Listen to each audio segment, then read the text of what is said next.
ഏതാണ്ട് 1 വർഷത്തോളമായി വർക്ക് ചെയ്തിട്ടു.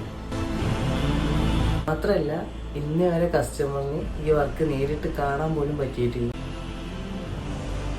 വർക്കിലോട്ട് പോവാം. ഈ പെറ്റ് ഡോഗിനെ സെൻട്രലിൽ ആഡ് ചെയ്ത് ഈ കാണുന്ന 4 പേരെ ചേർത്ത് നിർത്തിക്കൊണ്ടുള്ള ഒരു ഫാമിലി പിക്കാണ് വരയ്ക്കേണ്ടത്. ഇതുപോലെ